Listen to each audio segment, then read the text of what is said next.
Mike. You're welcome to Featured Artist Spotlight. My name is Jacque Roche, and I have Mike Montali here today. He's my guest from, uh, yeah. I interrupted you. No, I just lost my whole train of thought. Mike is a member of Hollis Brown, and we're talking today with Mike about what he's been up to and upcoming residency at the Falcon. Yes, that's right. We've been playing Fridays at the Falcon. So tell me, Mike, before we get into that, what have you been up to since this pandemic started in 2020? Oof, what have we been up to since the pandemic started in 2020? We've, as a band, the world has been definitely a different place for in any artistic sense. But we've been able to kind of pivot as a band, and we still were able to find ways to remain active. And we did like backyard shows. We did a lot of writing and kind of planning. We did some internal kind of evaluations and yeah, it's been a different thing, but as a band we're doing okay, actually. I bet you're happy to get back out there and to be playing some more. Yeah, we're grateful to have places like the Falcon that you just mentioned, where we can play once a week and kind of. So we're doing a residency there. This is our second residency, and it's we're grateful to them for giving us a place and Tony a stage to just keep playing and creating a musical environment. So this isn't the first time you've done a residency at the Falcon, is it? No, this is the second one, but we're doing Fridays this time around, and we're doing the next two Fridays as well. So we did one already. Last Friday, right? Yeah. That was the first one, and then you're there the 23rd and the 30th as well? Yeah, yep. Mm-hmm. And you plan to go back in May, or just working on April at this point? Yeah, I think we're just gonna finish out April, and we'll go from there. So this past weekend, you were at the Sellersville Theater and the Mayo Performing Arts Center? Yes, we were able to play. We did a recreation of the Rolling Stones album Aftermath live, and we did the two shows at the Sellersville in Pennsylvania and at Mayo Pack in North Jersey. And limited capacity. Everything we do is very safe and secure. We're really big places with not a lot of people. That's all you can do. I'm sorry, you did the cover for Aftermath, which you said was the 66th Rolling Stone album. Did you do that as well at the Falcon on Friday night? No, we didn't do it at the Falcon. We just did it those two shows at the. Well, we did it once at the Falcon in our first residency there, but not this time around. This time around, we're just coming at it. I think we might do some acoustic stuff this upcoming Friday, and then just play some new material we've been writing as well. It's kind of a good opportunity for us to play some of the newer tunes and work on them and play them in front of people. You do a lot of album cover series. I thought I researched and came across a few other times where you've covered other albums. Yeah, we've done we did the Velvet Underground Loaded record, and we sometimes live we'll do a couple of a show or two where we'll just play, we'll usually do a set of like Tom Petty songs and a set of Hollis Brown songs, but we'll only do that once or twice. We don't. Usually we just play our own material. Well, that's most fun, isn't it? Playing your own. Yeah. Stuff. So the band has evolved a lot over the past couple of years. I mean, I've been listening to some of the music and enjoying the evolution. Where do you think you're at now? I think we're in where the music we're making now is a little bit more hard rock than previously. We kind of evolved from when we first started. We were in more of a rootsy approach with albums like Ride on the Train, and then we kind of started growing as a band and experimenting in different stuff, where we wound up and made a more of a pop record on the last one, Ozone Park. But I think now we're kind of in a like bluesy, hard rock kind of place, and it's a good place to be. It's like there's movement when you're playing live. So I understand you played the main stage at Pleasantville Music Theater on 2017, or not the Pleasantville Music Theater, the Pleasantville Music Festival.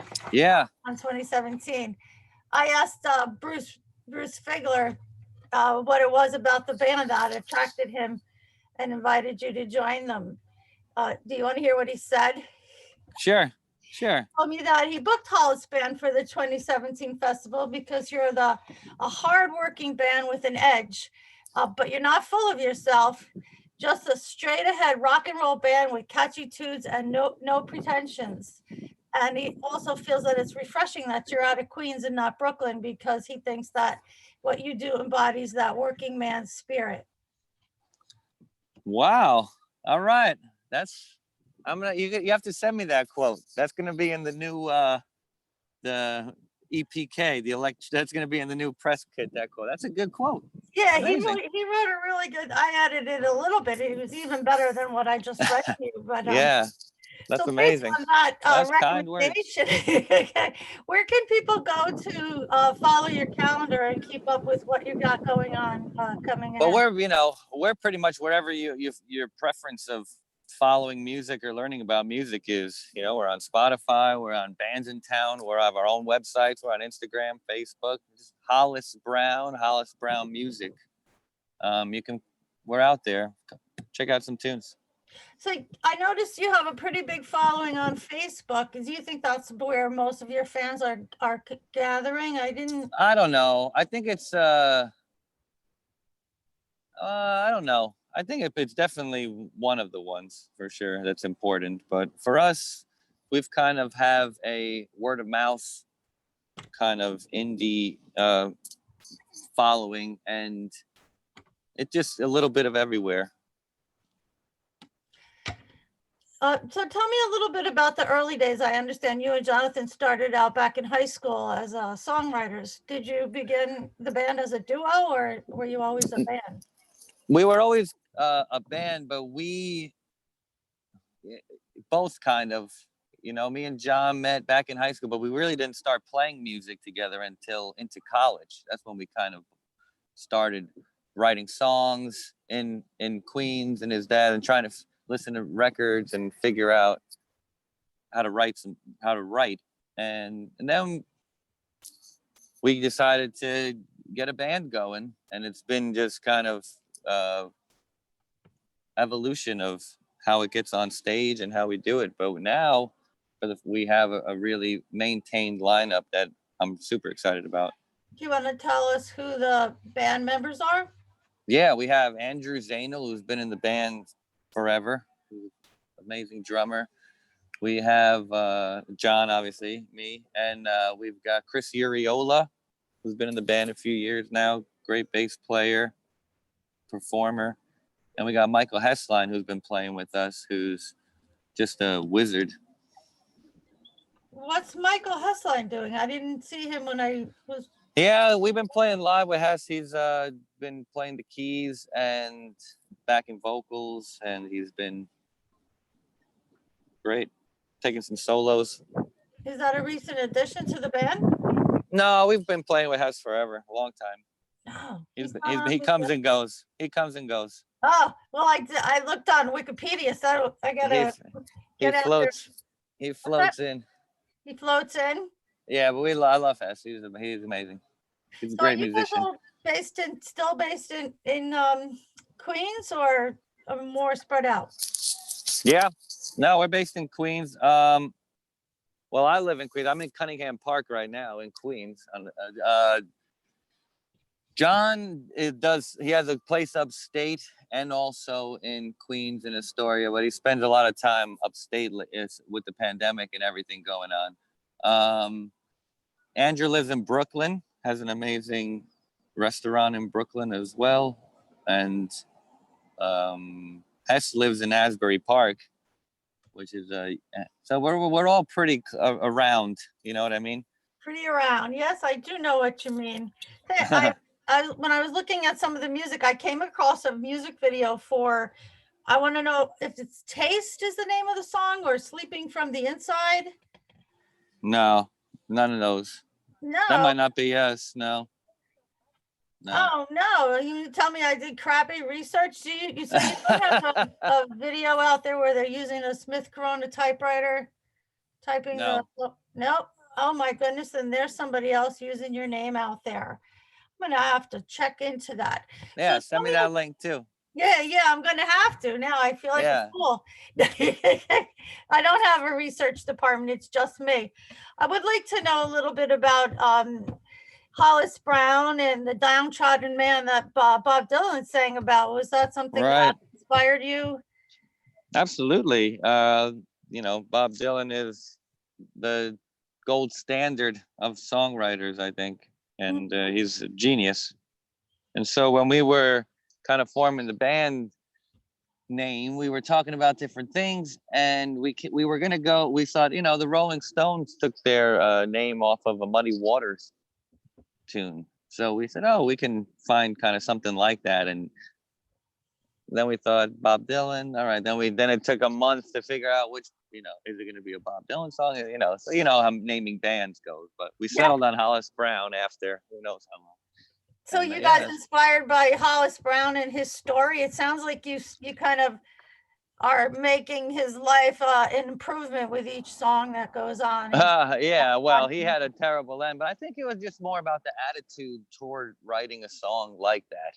You know, it's more of a literary achievement and more of a kind of statement than just, you know, something more surfacey. So having